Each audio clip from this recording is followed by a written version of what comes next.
صرف ایک دن یہ وظیفہ پڑھ لیں، دوسرے دن شادی کی خوشخبری ملے گی، اور اس وظیفے سے تیز ترین وظیفہ میں نے کبھی نہیں دیکھا۔ وظیفہ بھی انتہائی آسان، لیکن محبت کی شادی ہو یا نہ کوئی رشتہ آتا ہو، نہ کوئی شادی کا انتظام ہوتا ہو، بس عشاء کی نماز کے بعد یہ عمل آپ نے کر لینا ہے۔ بس رات کو کر کے سو جائیں، صبح خوشخبری مل جاتی ہے۔ اور یہ عمل جتنی بار بھی کیا گیا، جس نے بھی کیا، اس کو کہتے ہیں ون ڈے میرج وظیفہ، یعنی ایک ہی دن کے اندر شادی کا بندوبست۔ ایک دن وظیفہ پڑھتے ہیں، دوسرے دن ساری رکاوٹیں، ساری بندشیں، ساری پریشانیاں ختم ہو جاتی ہیں۔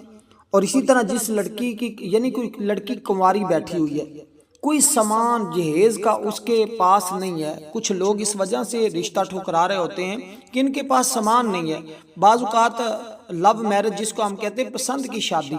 اس طرح کے معاملات ہوتے ہیں کہ لڑکی والے بیچارے غریب ہوتے ہیں، لڑکے والے امیر ہوتے ہیں، تو لڑکی والے پریشان ہوتے ہیں کہ یہ تو لوگ ہمارے گھر رشتہ نہیں کریں گے، ہمارا تو گھر غریب ہے۔ یا پھر اس طرح بعض اوقات لڑکا غریب ہوتا ہے، لڑکی امیر ہوتی ہے، وہ کہتے ہیں لڑکے کے پاس جب تک پیسہ مال و دولت نہیں ہوگا تو ہم نہیں کریں گے۔ اس طرح کے بعض لوگ ویسے ہی اتنے ضدی اور ڈھیٹ ہوتے ہیں، وہ اپنی بیٹیوں اور بیٹیوں کے رشتے کرنا ہی نہیں چاہ رہے ہوتے۔ وہ کہتے ہیں بس ہمیں تو کوئی ایسا کوئی جبریل امین جیسا بندہ ہی ملے جس کے ساتھ ہم بیٹی کا نکاح کریں، یا کوئی وزیر اعلیٰ، وزیر اعظم ہی ملے۔ تو اس طرح اگر کوئی شخص یا اس طرح کے جتنے بھی مسائل کا شکار ہیں، وہ لوگ جن کی شادیوں کے اندر رکاوٹیں ہیں، یا جس کنواری لڑکی ہے اور اس کی طرف پیغام نکاح نہیں آ رہا، رشتے نہیں آ رہے، یا رشتے آتے تو ہیں لیکن کوئی پسند نہیں کرتا، لوگ آتے ہیں دیکھ کر چلے جاتے ہیں، اس طرح کے جتنے بھی مسائل ہیں، اور بعض اوقات منگنی ہوتی ہے تو اس طرح رشتے رک جاتے ہیں، منگنی میں اتنی دیر تک بیٹھے رہتے ہیں، رکاوٹیں آ جاتی ہیں، مختلف مسائل کا لوگ شکار ہو جاتے ہیں۔ تو اس طرح اس عمل کو، جتنی بھی اس طرح کی شادی کے مسائل ہیں نا، یہ ایک ہی دن کے عمل سے حل ہو جاتے ہیں۔ اب عمل ذرا سمجھ لیجئے گا، جیسے میں نے کہا آپ اس کو عشاء کی نماز کے بعد پڑھ لیں رات کو سوتے وقت، لیکن جس جگہ پڑھنے لگیں کوشش کریں وہ تنہائی ہو۔ آپ کسی کمرے میں پڑھ سکتے ہیں، باہر بھی پڑھ سکتے ہیں، خواتین مرد دونوں یہ عمل کر سکتے ہیں۔ پیغام نکاح بھی آ جاتا ہے، جہیز کا انتظام نہ ہو رہا ہو تو جہیز کا انتظام بھی ہو جاتا ہے، اور اس طرح اگر کوئی راضی نہ ہو رہا ہو شادی کے لیے تو وہ راضی بھی ہو جاتا ہے۔ تو یہ اس عمل کا سب سے بڑا فائدہ یہ ہوتا ہے کہ جو بھی شخص چاہتا ہے نا، اس کی مرضی کی شادی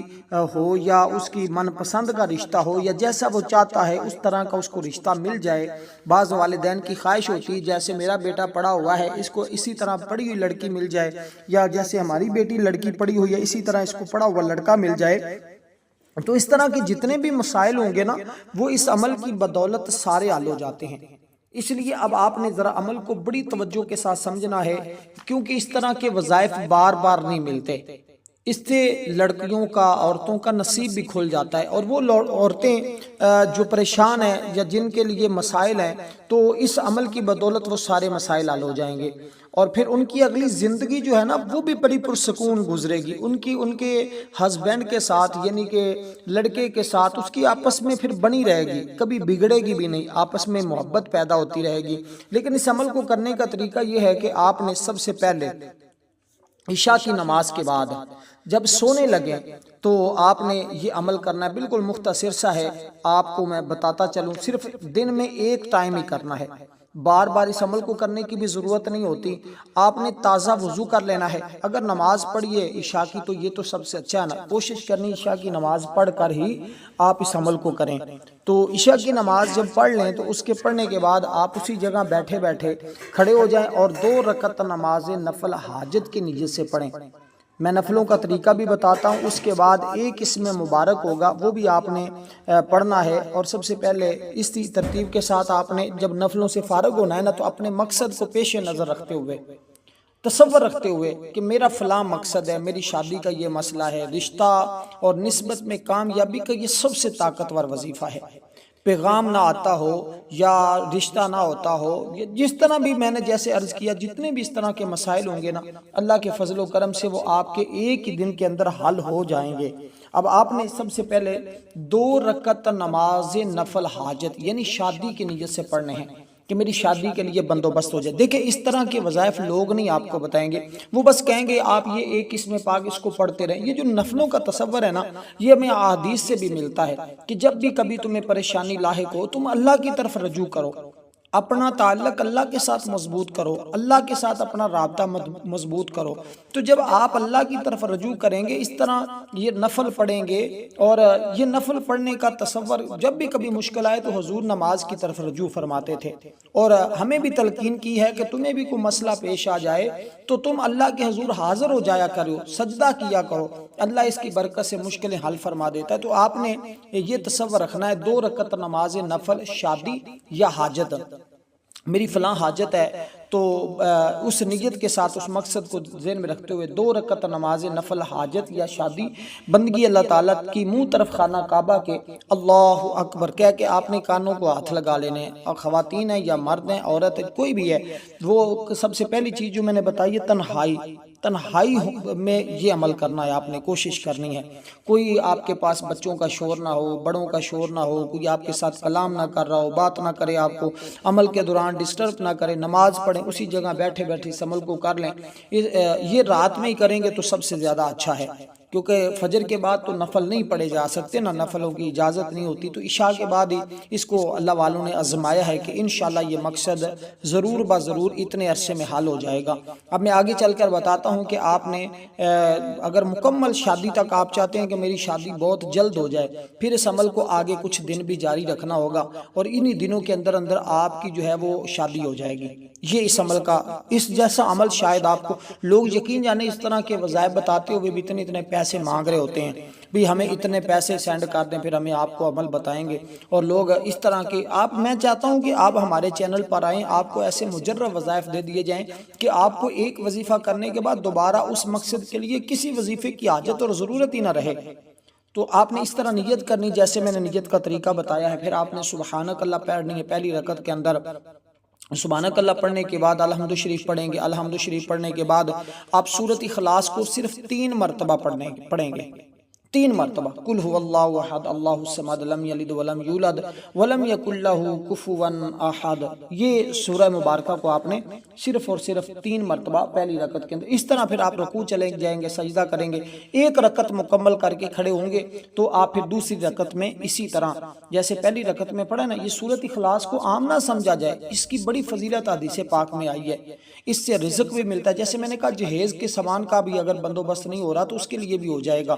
اور کئی لوگ انشاءاللہ کئی غیب سے پردے اٹھ جائیں گے، کئی چیزیں آپ کو اس عمل کے ذریعے دیکھنے کو ملے گی، آپ خود تعجب کریں گے، کیونکہ سورۃ اخلاص وہ ہے کہ جس کے ذریعے رزق اور تمام چیزوں تمام مسائل حل ہوتے ہوئے ہم نے خود دیکھے ہیں، اور مقروضوں کا قرض اترتا ہوا دیکھا ہے، اور جن کے رشتے نہیں ہو رہے ہوتے ان کے رشتے ہوتے ہوئے دیکھے ہیں، اور اسی طرح دیگر جتنے بھی مسائل ہوں گے اس عمل کی بدولت وہ سارے کے سارے حل ہو جائیں گے۔ دیکھیں 3 مرتبہ جو تصور دیا گیا نا کہ آپ نے ایک رکعت کے اندر پڑھنا ہے، یہ 3 بار پڑھنے سے پورا قرآن کا ثواب ملتا ہے، گویا آپ پورا قرآن ایک رکعت کے اندر پڑھ رہے ہیں۔ اسی طرح دوسری رکعت کو آپ نے الحمد شریف سے شروع کرنا ہے، اور آپ نے پھر آخر میں جو ہے وہ 3 مرتبہ سورۃ اخلاص شریف پڑھنی ہے، پھر رکوع سجدہ، اسی طرح دوسری رکعت کو آپ مکمل کریں گے، سلام پھیریں گے، پھر اسی جگہ بیٹھے بیٹھے کسی کے ساتھ کلام نہیں کرنا، کسی کے ساتھ بات نہیں کرنی، اسی جگہ بیٹھے بیٹھے آپ نے پھر یہ اسم مبارک پڑھنا ہے جو میں آپ کو بتانے لگا ہوں۔ اور دیکھیں حضور علیہ السلام کا فرمان ہے جس نے 1 مرتبہ سورۃ اخلاص شریف پڑھی نا، اللہ تعالیٰ اس کو 100 شہیدوں کے اجر کے مثل اجر عطا فرماتا ہے، یعنی اتنا ثواب اس بندے کو اللہ کی بارگاہ سے عطا کیا جاتا ہے جو بندہ اس سورہ مبارکہ کو پڑھتا ہے۔ اور یہ ایک روایت کے مطابق ہے کہ جس شخص نے سورۃ اخلاص کو فجر کی نماز کے بعد 10 مرتبہ پڑھا تو اس تک کوئی گناہ نہیں پہنچے گا اگرچہ شیطان جتنی بھی کوشش کرے، یعنی شیطان کبھی بھی اس کے اوپر حملہ آور ہو ہی نہیں سکتا جو بندہ سورۃ اخلاص کو صبح 10 مرتبہ پڑھنے کی عادت بنا لیتا ہے۔ تو اس لیے کوشش کریں کہ آپ فجر کی نماز کے بعد 10 مرتبہ سورۃ اخلاص، اس سے رزق بڑا بڑھتا ہے، اس سے مسائل بڑے حل ہوتے ہیں، اور اس سے بڑے بڑے فائدے ہوتے ہیں. اب میں ان کی طرف نہیں جانا چاہتا، میں صرف عمل آپ کو اختصار کے ساتھ سمجھانا چاہتا ہوں. اب جب آپ نے یہ پڑھ لینا ہے اول آخر، اب آپ نے درود پاک پڑھنا ہے 11 مرتبہ جو ہم نماز کے اندر پڑھتے ہیں. اور ہماری ایک ویسے خصوصی دعا ہوتی ہے، جو شخص اس دعا کے اندر اپنا نام شامل کروانا چاہتا ہے صرف اور صرف 10 مرتبہ درود ابراہیم پڑھے، کمنٹ میں اپنا نام لکھ دے، انشاءاللہ اس کو دعاؤں میں بھی شامل کر لیا جائے گا. اب آپ نے اسی جگہ بیٹھے بیٹھے اللہ تعالیٰ کا ایک اسم مبارک اول آخر درود پاک کے ساتھ جتنی مرتبہ میں نے درود پاک بتایا ہے وہ آپ نے پڑھنا ہے، اور تصور وہی رکھنا ہے، شادی کا مقصد آپ نے اپنے ذہن میں رکھنا ہے. یہ اللہ تعالیٰ کا نام ہے یا لطیف، یا لطیف، یا لطیف، اے نرمی کرنے والے. اللہ لطیف ہے کیونکہ وہ اپنے بندوں پر مہربانی کرتا ہے، اس سے نرمی سے پیش آتا ہے. اس کے لطف و کرم کا کیا کہنا، اس نے حکیموں کو حکمت سے، علماء کو علم سے نوازا ہے، سالکوں کو شوق دیا ہے، اولیاء کو ولایت سے سرفراز فرمائے، انبیاء کو نبوت عطا فرمائی ہے، اہل تقوی کو بصیرت عطا فرمائی ہے، اہل عقل کو شعور عطا کیا ہے. یعنی جو جس کے قابل تھا نا اس کو اسی قسم کی رحمت سے نواز دیا ہے. اسی طرح جتنا آپ کو چاہیے نا اللہ تعالیٰ اس کے مطابق آپ کو عطا فرمائے گا. جس چیز کی آپ کو ضرورت ہوگی، جس طرح کا رشتہ آپ کو چاہیے ہوگا، کیونکہ اللہ کے خزانے میں کوئی کمی نہیں. اللہ لوگوں کے دلوں کو پھیرنے والی ذات ہے، وہ جس کے لیے چاہے جو چاہے وہ کر سکتا ہے، یہ اس کے اختیار میں ہے. وہ مالک کل ہے اور ہر چیز کا مالک اور خالق ہے، بنانے والا بھی ہے، قادر مطلق بھی ہے. تو یہ ساری شانیں میرے رب کی شانیں ہیں، اس لیے ہم نے اپنے رب کی طرف رجوع کرنا ہے، اور انشاءاللہ تعالیٰ اپنے مقصد کو ذہن میں رکھتے ہوئے آپ نے اس عمل کو اس ترتیب کے ساتھ پڑھنا شروع کر دینا ہے. یا لطیفو، یا لطیفو، یا لطیفو.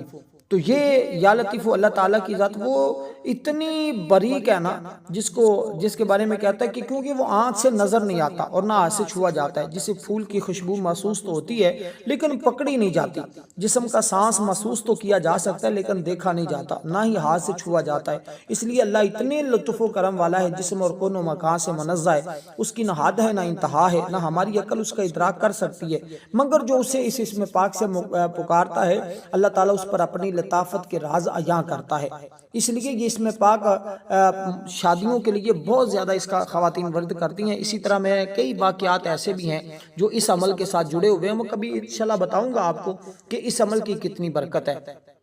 اب آپ نے اس عمل کو اسی ترتیب کے مطابق آپ نے، اگر آپ چاہتے ہیں کہ آپ کی اسی مہینے کے اندر شادی ہو جائے، یعنی کہ پھر آپ نے اس کو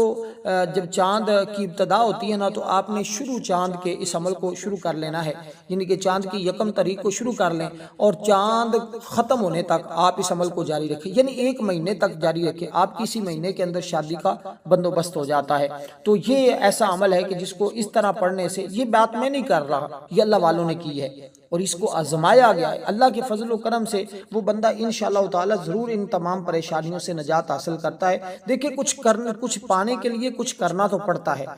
اور اسی طرح کچھ بھی ہو آپ اس عمل کو ضرور کریں، انشاءاللہ اس کی برکتیں دیکھیں گے. ویڈیو کو لائک بھی ضرور کریں، اور یہ اس میں مبارک صرف اور صرف آپ نے 100 بار پڑھنا ہے. یہ ٹوٹل 3 سے 5 منٹ کا عمل ہوگا. آپ کریں گے تو انشاءاللہ آپ کو اس عمل سے وہ فائدے ہوں گے جو شاید بڑے بڑے اعمال اور وظائف سے آپ کو نہیں مل سکے. والسلام ورحمۃ اللہ وبرکاتہ.